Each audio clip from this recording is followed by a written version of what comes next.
magluluto po tayo ng galunggong. Ngayong gabi guys, ang ulam po natin ay paksiw na galunggong.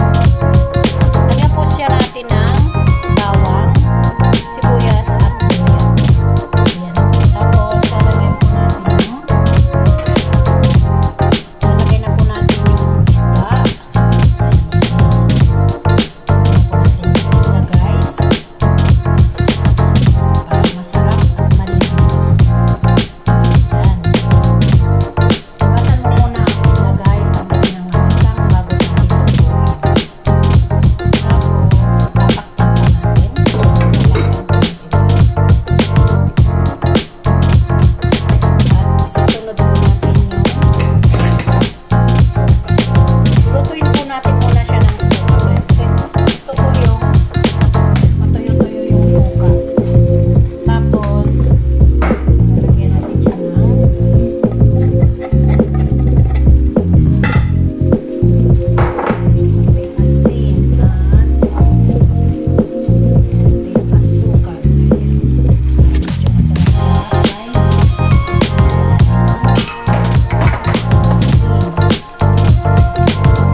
Paksiw guys.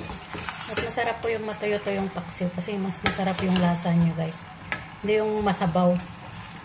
Yung paksiw lang pong ganyan. Ganyan lang po.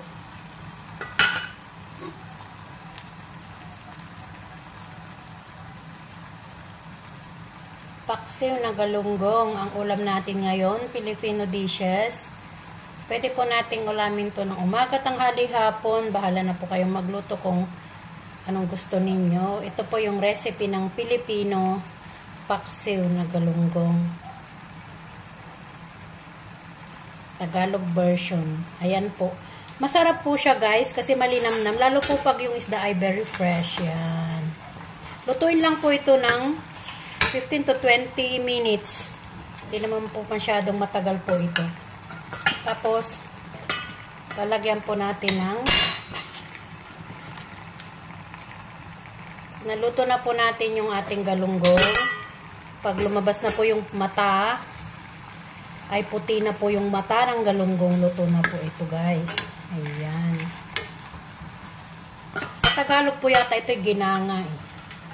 Yung paksiw na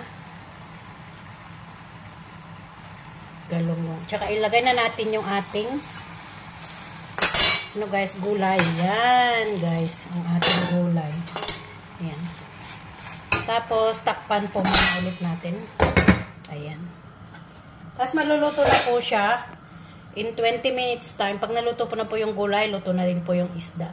Ayan, guys. Ayan po ang galunggong. Ayan. Ayan, galunggong.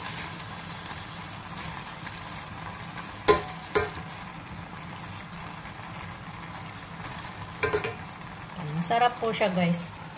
Ayan. Guys, pag medyo medyo maluto-luto na po yung kanyang gulay, guys, lalagyan po natin ng sili. Siling labuyo para po yan, pang-pasarap, pang-pagana po ng pagkain. Ayan, guys.